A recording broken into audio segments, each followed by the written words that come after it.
Well, good morning, everyone. I hope that you're having a great Sunday, or if you're tuning in later in the week, that you've just had a great Sunday.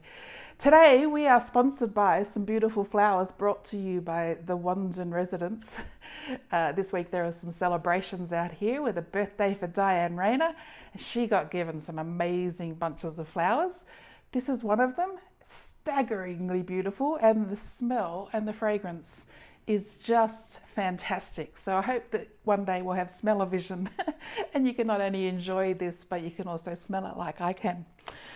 Today we're going to just take a break from our parable series because over the last week there's just been some things that have informed the way I've been thinking and praying, and I just want to share them with you. And so it's a little bit different today, but I hope that we are going to see God just speak through his word and through just my meandering thoughts and also through some things that I want to share at the end of this message, which are going to be very prophetic. I'm going to share a prophetic word with you, and I hope that you'll hang out for that at the end. So last week, like many of us, I needed a holiday, and so I took a holiday. I took a week off and had a staycation. It was all at home and just an opportunity to chill a little bit and relax and just do some things around home that I haven't been able to do while there's been such a demand to be working right now. So it was great. Staycations are good. The night before my staycation began, I had a phone call from a family that are not local, but they were really doing it tough, and they'd had something happen that week, and the night that they rang, they were in crisis. They had no support. They needed legal advice. They had consequences to what had happened that week. And I was just aware I was in one of those moments where I either could look away or I could look towards what was going on. Now, we all need holidays and we all need breaks, and I was ready for one. So last week became a holiday with some other things happening alongside it.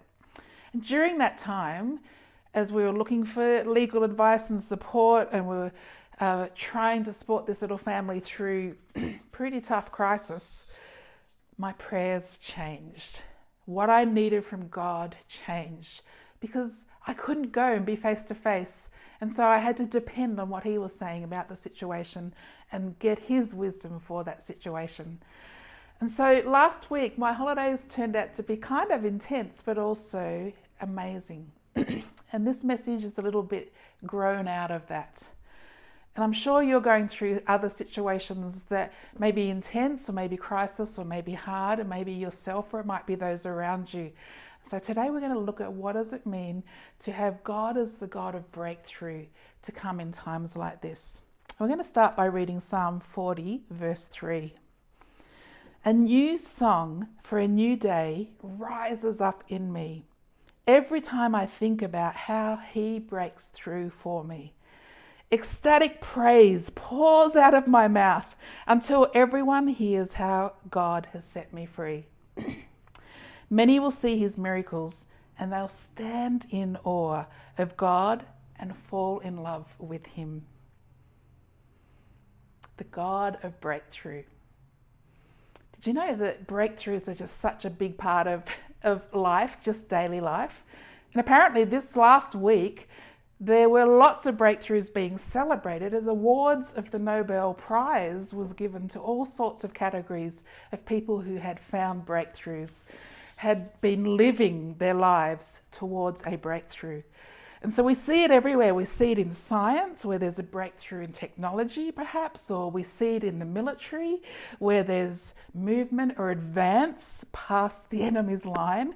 We see breakthroughs in entertainment, where perhaps a project is going on and it's never been done before, and someone perhaps has a breakout role. We see breakthroughs just in general society, where all of a sudden there's a sudden shift or a forward movement.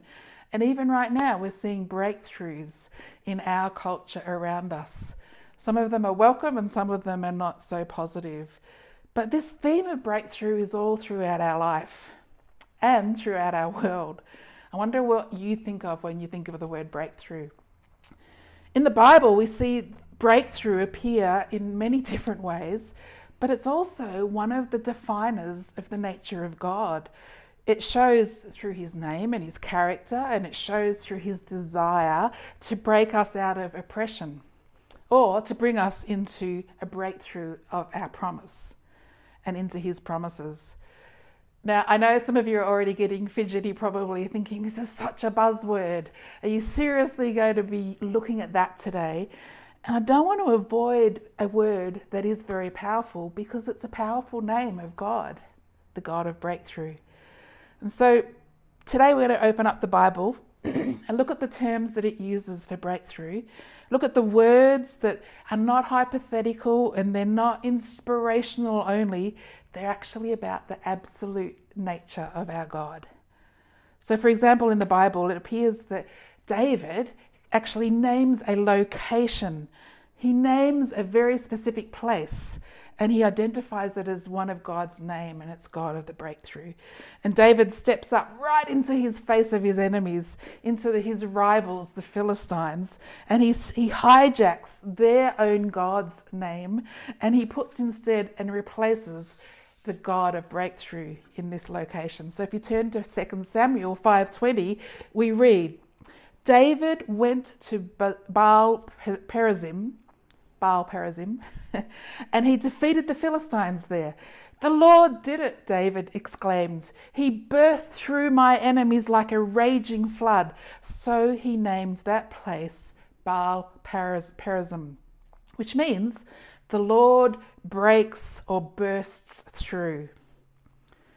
So here in 2 Samuel 5:20, we see David is proclaiming and using an example that happens during floods, when waters break out and burst out, where new streams are formed. And we see that water can't be contained when there's raging floods. Water can't be confined when there's raging floods. And he uses this very image and says, the God of the breakthrough has come. Water has broken out of its banks. And there's this awesome visible power and a picture displayed for us that this water is pushing everything out of its way. And so David describes here in this text, he describes the power of God in a similar way, that in this location of victory for him, this was when God broke through a situation for him. And with his breakthrough, there was nothing that could stop it. So before this breakthrough that we just read about, before this happened for David and for Israel, this location had been called another name. And the name was Valley of Rephaim, which meant a house of giants or a valley of giants. But after the victory, after this breakthrough, after the power of God had come, it was called Baal Perazim. David named it a different name, and all of a sudden it was named the Lord of the breakthrough, the possessor of breaches. So one of the awesome parts of this theme that David is using as a name of God, he's not only using Baal, which is the enemy's name for their little gods, and defining that, and then putting two Hebrew words together and saying that this is a reminder that it's not the small gods that are going to bring breakthrough, it's the God of breakthrough, Baal Perazim. That's the location name. And he did this as a reminder that at this place, the enemy that they thought were giants were now smothered by the God of breakthrough. The God who broke through a stronghold of the enemy. And he named his God above all the little giants of Baal. And he named his God as the leader and the breaker and the breakthrough. And this valley of Rephaim now was named with a new name. Perhaps David was thinking of the results of perhaps a heavy downfall or rainfall or flood that had happened in his country. And he had this image going through his mind of water pouring out down through the hillsides and the valleys and the gullies, and it couldn't contain it. And so it spilled over and it eroded all of the landscape through this powerful torrent. So in a similar way, he's reminding us through this text that armies can rush down against their enemies, and their enemies who are unable to defend against this onslaught, they have a God of victory and a God of breakthrough coming against them. It's funny because we don't normally think of God this way, do we? In this passage, we're being encouraged and instructed. Consider the God of breakthrough. Sometimes he breaks out with such an ear-splitting echo and shout and overwhelming power that nothing can stand and no one can stand before it. So this still happens for us today, but I wonder if you can think of your last breakthrough and what did it look like? Did it belittle your enemy? Did it make him look small? Did it make the things around you look small as the God of our breakthrough came? I wonder too if you can think of breakthroughs that you would like to see. I wonder if you'd like to see the God of breakthrough present in your situation today. Spiritual breakthrough isn't just about breaking off something, it's also about advancing. And don't we need encouragement about advancing right now? We need to tell stories just like David did and say, in that location, I saw a breakthrough. I saw the God of breakthrough. In that moment, I saw a God of breakthrough. He's real and he's still doing that. I've got a story to tell you about it. I just want to encourage you, if you do have stories of breakthrough, I want you to even just do a little video like I am now, or maybe write it down and pop it on our Facebook page. We want to hear testimonies of breakthrough right now. So where does this all start? This breakthrough, it starts for us in our identity and in our heart, in the core of who we are and the core of what we believe. And again, I discovered this last week. I found that the core of what I believe and my heart was aching for a family that was in a really tough situation.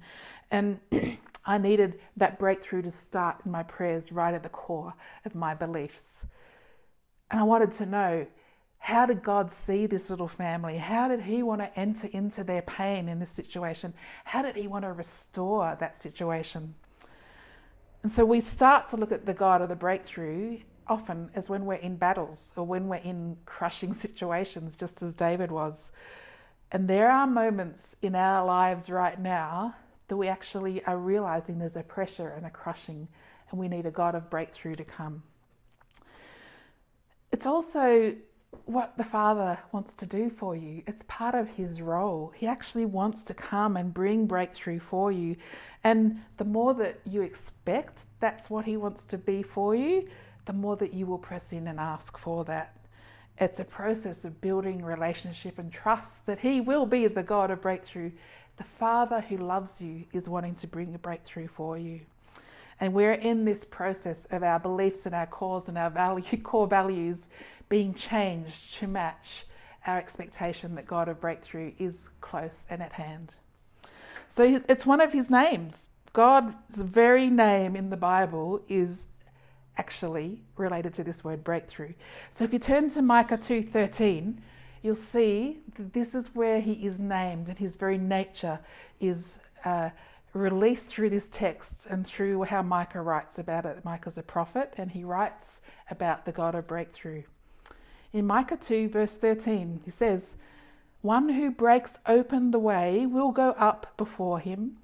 They will break through the gate and go out, and their king will pass through before them, the Lord at their head."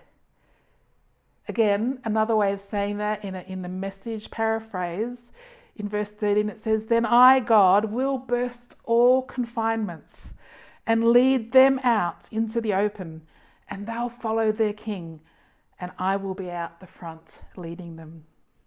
Can you see how much this is so relevant for us right now?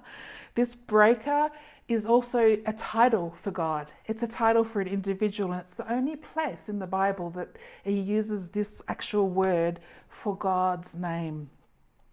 The breaker, the one who goes ahead, who breaks down obstacles and who leads the way. And that actual word inside the word breaker is harporetz.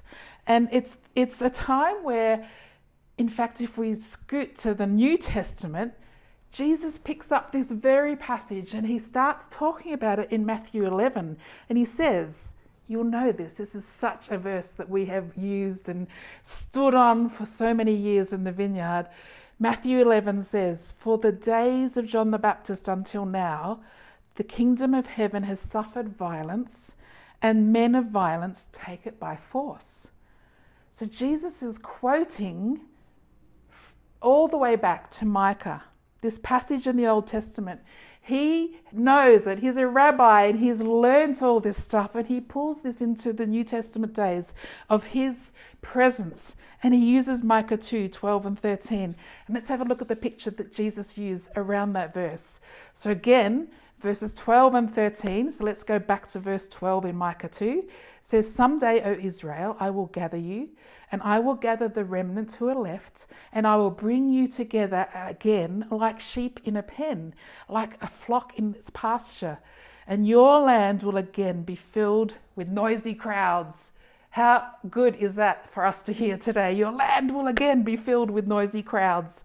Verse 13, "Your leader will break out and lead you out of exile, out through the gates of the enemy cities and back to your own land. Your king will lead you. The Lord himself will guide you." Micah 2 verses 12 and 13 is what Jesus anchors in Matthew 11 as he talks about this Messiah that's coming. And he's telling the crowds and the people around him, the Messiah is coming, and it's going to kind of look like this. So this word, haparetz, is the one who's breaking down and breaking through. And Jesus is referring to this very passage, to this very name of God. The breaker will go up before them and break through, passing through the gate. And so if you think about that picture, God has said that one day he's going to gather his people together. It's a promise. And he's going to collect the remnant of Israel, and he's going to bring them together like sheep in a fold. And then Jesus starts to paint this picture, and he says, from the days of John the Baptist until now, the kingdom of heaven is breaking forth.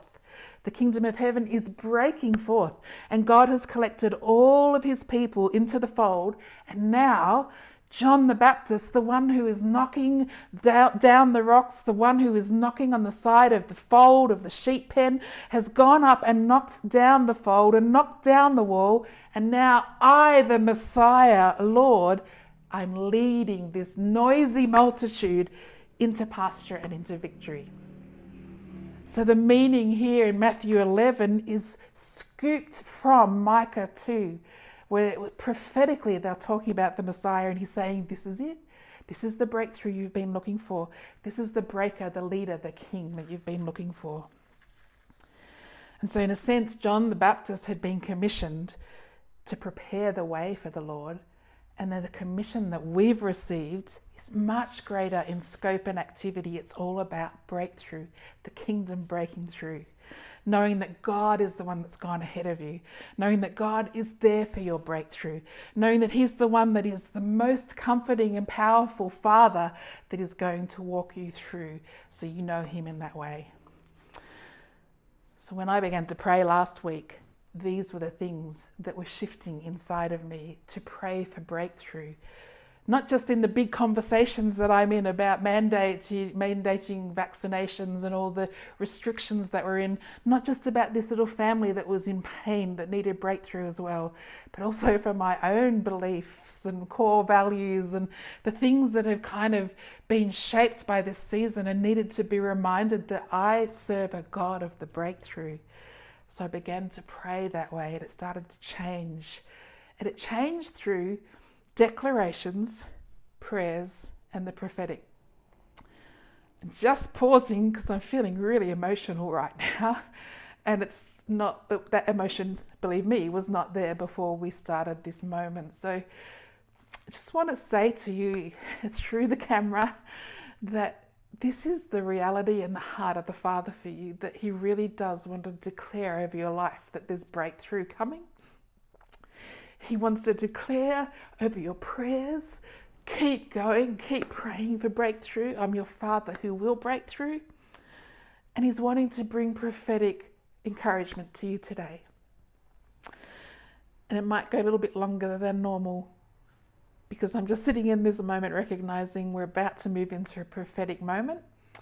And I just want you to stop and pause and receive Whatever God's doing in this moment that I'm experiencing, may it also be part of your experience and your encounter as we come to this prophetic word. So this radical picture that David has given us and that Micah has shown us about the God of breakthrough, it's relevant for today. And I want to wrap it up in a prophetic word that I used last week, and it was around the theme of relationships. And I feel like God's wanting to speak encouragement into all our relationships while we're in isolation and while we are longing to see those that we love and that we would normally travel together with, be a part of in daily life. This prophetic word is going to speak to your value of and worth relationally. And so it's a little bit different. This is a breakthrough prophecy. And I've got my own that I've written, but I'm actually going to read one from a guy called Sean Bowles. And he's written a whole book on breakthroughs that kind of felt relevant. And it's also very expansive. It's not just for one little family that I was praying for that I wrote down my prophecy and declaration and prayer for. This is actually very expansive for all our relationships. So here's how I want to do it. I want to just ask you to find a space where you're feeling comfortable. You might want to pause this video if you're watching it later. Go out in the sunshine. You might want to sit in a comfortable couch. However you want to do that. You might want to lie on the floor. Whatever's best for you to receive the words of God through a prophetic word today.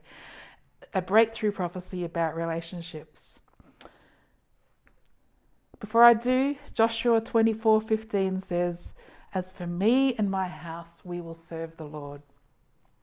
Psalm 68:6 says about relationships, God sets the lonely in families. He leads out the prisoners with singing, but the rebellious live in a sun-scorched land. The lonely are set in families. Today, this breakthrough prophecy is something that I'm going to speak over you. And to be honest, I've actually read this every night last week over the relationships that were in pain and also the relationships that I have in my life and the relationships that are coming to me in the future. So the Spirit of God is saying today, part of experiencing my breakthrough for you is allowing me to make your family, your friends, your community, one of your primary strengths and experiences. So I pray as I read this now that you will receive his encouragement and that you will see him making relationships with your family, your friends and your community one of your primary strengths and one of your primary experiences. So hear the word of the Lord for you today. His Spirit says, I have made you for relationships and I will surround you with them. I am creating your inner and your outer circle of relationships.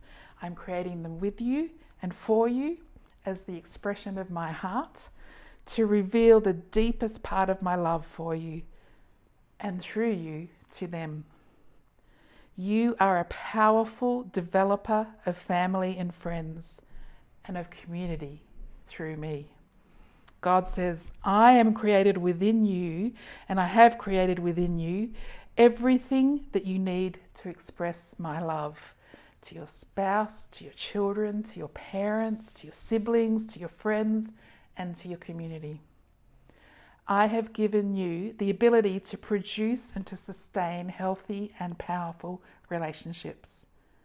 Ask for my love and I will give you the emotional intelligence along with my love to express it in epic ways.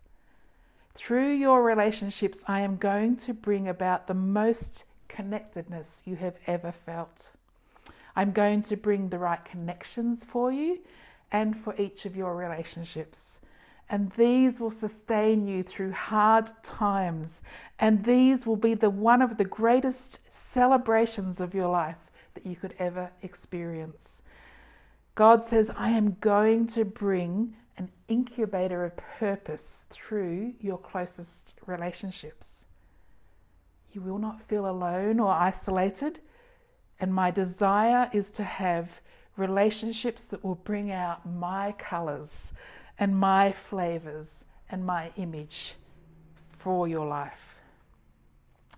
I am going to use your social circle to bring you courage to take giant leaps of faith. God says, I have given you the ability to have breakthrough in your relational situations. Through my will and my desire for you and in situations that would normally break down families of relationships, I will bring breakthrough. When you are wounded or hurt by something in your relational circle, in the way that it has functioned, lean into me. Jesus says, and I will bring my breakthrough into your very being. I will cause any wounds to build a deeper connection with me, and it will also be to others. Through your healing, this will happen, that when things get damaged or feel unreconcilable, I will restore your heart, and I can restore your relationship to them, even if it looks broken. I will give you forgiveness, and I will reconnect you, and I will remind you you are not alone. Your relationships are some of the greatest treasures I will use to develop my nature in you. And you can trust my nature. I sent my son Jesus so he could reconcile you to my original plan for you and my original plan of connection to me and connection to other people. So your relationships are a powerful place which will be the greatest display of eternal life and what it looks like because of your love for one another. And your love for others will help people want to know me and to know my son. People will see and know that this is what they were made for.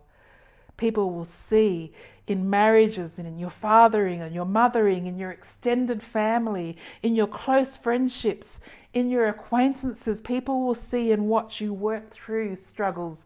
People will see that with all the help of my Spirit, who will lead you into a deeper love, they will see you getting closer and not drifting apart.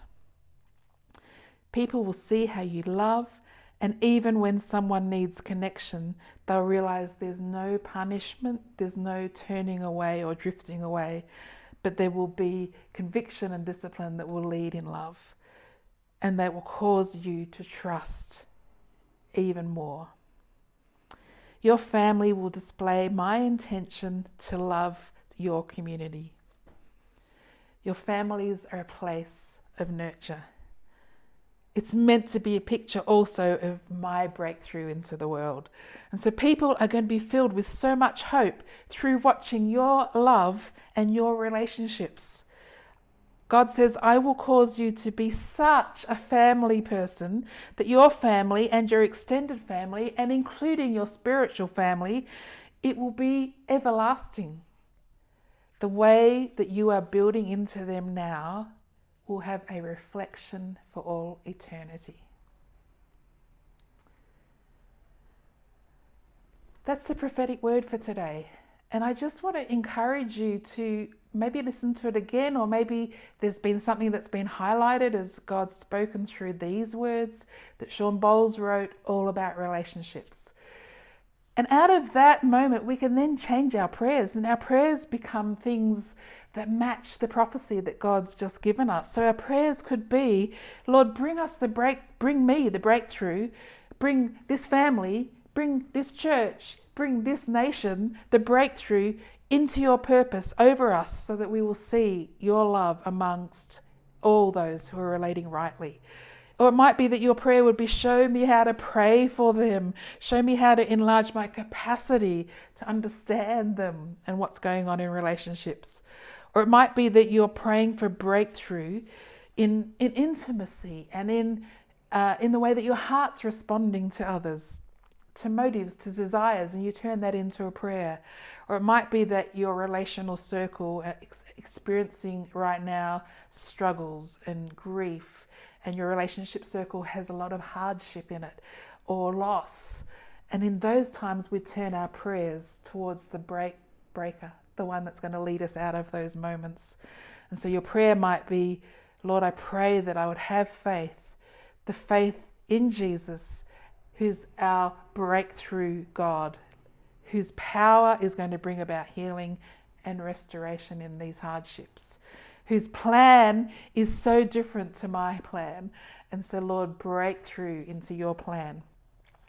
Create your own prayers this week. Create your own listening prophetic words and turn them into declarations that are going to become powerful ways not only to see a situation, but powerful ways to pray for breakthrough, for God's intervention, and for his washing away and pushing back anything that is causing a structure to fail in relationships or causing the flow of relationships to be impinged. Call out for the breakthrough, call out for the breaker to lead you through that. And then even some of you will want to declare what you want to see. And so for me last week with this little family, I started not only prophesying and listening to what the Lord was saying and engaging and agreeing with that, not only praying through the things that I'm hearing him say about the situation, but I also started to declare what I wanted to see for this little family. And things have changed. It's going to be a long road, but I'm in their corner, and Jesus is in their corner through prayer and also just through the way that he's working as the breaker in that situation. So today I just want to release you into some powerful prophetic moments this week, into some places where your prayer life's going to be really influenced by seeing the God of the breakthrough amongst your circumstances, and also see that your declarations, the things that come out of your mouth that are powerful for change, these declarations that are going to bring breakthrough into situations, that you will see faith added to that, and that you'll feel your core rising to your new nature of who you are in Jesus. So I just want to bless you with that, and I pray that this week's going to be a week of breakthrough for you all. And we'll see you next week.